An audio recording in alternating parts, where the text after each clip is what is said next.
आप देख रहे हैं इंडिया टाउन न्यूज, भारत की बात। नमस्कार, आप देख रहे हैं इंडिया टाउन न्यूज और मैं हूं आपके साथ सिमरन कौर। आपको बता दें कि भारत के प्रधानमंत्री नरेंद्र मोदी शुक्रवार को अपने दौरे पर यूक्रेन पहुंचे हैं। कीव में उन्होंने यूक्रेन के राष्ट्रपति जेलेंस्की से मुलाकात की है। 6 हफ्ते पहले ही पीएम ने रूस के राष्ट्रपति व्लादिमीर पुतिन से मुलाकात की थी। उस मुलाकात के बाद अब वह यूक्रेन में राष्ट्रपति जेलेंस्की से मिलने वाले हैं। रूस और यूक्रेन के बीच 2.5 साल से जंग चल रही है, जिसकी वजह से काफी ज्यादा नुकसान हुआ है। पीएम मोदी अपने इस दौरे पर शांति की पहल कर सकते हैं। पीएम मोदी अपनी इस यात्रा के दौरान राष्ट्रपति जेलेंस्की के साथ डिफेंस, अर्थव्यवस्था और बिजनेस क्षेत्रों के साथ साथ साइंस एंड टेक्नोलॉजी के सहयोग के अवसरों पर चर्चा करने वाले हैं। यूक्रेन के 1991 में आजाद होने के बाद नरेंद्र मोदी भारत के पहले प्रधानमंत्री हैं जो इस पूर्वी यूरोपीय देश की यात्रा पर आए हैं। रशिया यूक्रेन युद्ध को लेकर इस दौरे की चर्चा पश्चिमी मीडिया में भी काफी ज्यादा हो रही है। यूक्रेन जाने से पहले पीएम ने वहां शांति बहाल होने की उम्मीद की थी। वहीं आपको बता दें कि जेलेंस्की से पीएम मोदी का मिलने का अंदाज काफी जुदा रहा। पीएम मोदी ने आगे बढ़कर जेलेंस्की से हाथ मिलाने के बाद उनको गले लगाया। इसके बाद वह जेलेंस्की के कंधे पर हाथ रखकर उनके साथ बातचीत करते रहे। पीएम मोदी और जेलेंस्की की ये मुलाकात मार्टिरोलॉजिस्ट प्रदर्शनी में हुई है। प्रधानमंत्री नरेंद्र मोदी ने कीव में भारत के राष्ट्रपिता महात्मा गांधी की प्रतिमा पर पुष्पांजलि भी अर्पित की है। रूस यूक्रेन युद्ध के बीच हो रहे पीएम मोदी के एक दिन के कीव दौरे को काफी अहम माना जा रहा है। 1991 के बाद से यह किसी भारतीय प्रधानमंत्री की यूक्रेन की पहली यात्रा है। नरेंद्र मोदी अपनी रूस यात्रा के करीब 1.5 महीने बाद यूक्रेन पहुंचे हैं।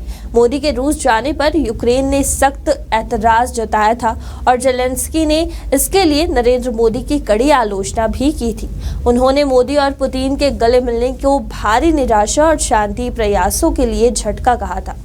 विश्लेषकों का कहना है कि यात्रा के समय का उद्देश्य भारतीय नेता की 8 और 9 जुलाई की रूस यात्रा के बाद की स्थिति को नियंत्रित करना है। जो मानवीय मूल्यों में विश्वास करते हैं उनके लिए है और जो एक संवेदनशील व्यक्ति होते हैं उनके लिए है। इस प्रकार की घटनाएं कतई स्वीकार नहीं हो सकती है। दुनिया में मानवीय मूल्यों में विश्वास करने वाला कोई भी व्यक्ति इसको स्वीकार नहीं कर सकता है। एथेंस इस दर्दनाक परिस्थितियों के बीच भी आपने जिस गर्मजोश से मेरा और मेरे डेलीगेशन का स्वागत किया, इसके लिए मैं हृदय से आपका आभार व्यक्त करता हूं। एसएनसी आज का दिवस भारत और यूक्रेन के संबंधों के लिए एक बहुत ही ऐतिहासिक दिवस है, क्योंकि भारत का प्रधानमंत्री आज पहली बार यूक्रेन की धरती पर आ रहा है। यह अपने आप में एक ऐतिहासिक घटना है। कल आपका नेशनल डे है। ये बहुत ही महत्वपूर्ण दिवस है। मेरी तरफ से 140 करोड़ भारतीयों की तरफ से मैं आपके नेशनल डे अनेक अनेक शुभकामनाएं देता हूं और मैं कामना करता हूं शांति के लिए, सुख और समृद्धि के लिए। एसएलजी 2021 में ग्लासगो में मिले थे और पहली ही मुलाकात में एक गहरी मित्रता का अनुभव कर रहे थे और तब आपने मुझे यूक्रेन आने के लिए बहुत ही आग्रह से निमंत्रण दिया था। लेकिन मैं कल्पना नहीं कर सकता हूं कि मुझे ऐसी परिस्थिति में यूक्रेन आने की नौबत आएगी। एक्सेलेंसी, हमारे द्विपक्षीय संबंधों में ऐसी विपरीत कालखंड में भी प्रगति हो रही है और मैं कह सकता हूं कि ऐसे तनावपूर्ण वातावरण में ये प्रगति हम दोनों देशों की मैच्योरिटी को प्रतिबिंबित करती है।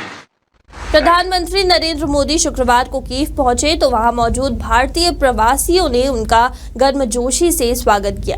पीएम मोदी ने एक्स पर इसका जिक्र करते हुए लिखा है कि आज सुबह कीव पहुंचा तो भारतीय समुदाय ने स्टेशन पर शानदार स्वागत किया है। स्टेशन पर स्वागत के बाद वह होटल पहुंचे। होटल में भी उनके स्वागत में भारतीय समुदाय के लोग उमड़े। प्रधानमंत्री मोदी की इस यात्रा का मुख्य फोकस रूस और यूक्रेन के बीच चल रहे युद्ध के शांतिपूर्ण समाधान पर चर्चा करना है। पोलैंड और यूक्रेन के लिए रवाना होते हुए दिल्ली में प्रधानमंत्री मोदी ने कहा था कि मैं द्विपक्षीय सहयोग को मजबूत करने और चल रहे यूक्रेन संघर्ष के शांतिपूर्ण समाधान पर दृष्टिकोण साझा करने के लिए राष्ट्रपति जेलेंस्की के साथ पहले की बातचीत को आगे बढ़ाने के अवसर की प्रतीक्षा कर रहा हूं। विदेश मंत्रालय ने कहा कि कीव में प्रधानमंत्री व्यापार, आर्थिक निवेश, शिक्षा, सांस्कृतिक आदान प्रदान और मानवीय सहायता सहित द्विपक्षीय संबंध पर बातचीत करेंगे। राष्ट्रपति जेलेंस्की ने यूक्रेन को भारत के जरिए दिए गए समर्थन के लिए सराहना व्यक्त की है। दोनों नेताओं के बीच इस साल जून में हुए G7 बैठक के दौरान भी मुलाकात हुई थी। इस दौरान भी भारत ने यूक्रेन में शांति की वकालत की थी। फिलहाल आज के इस सेगमेंट में इतना ही। देश दुनिया की तमाम खबरों के लिए बने रहिए इंडिया टाउन न्यूज के साथ और मुझे दीजिए इजाजत। नमस्कार। आप देख रहे हैं इंडिया टाउन न्यूज, भारत की बात।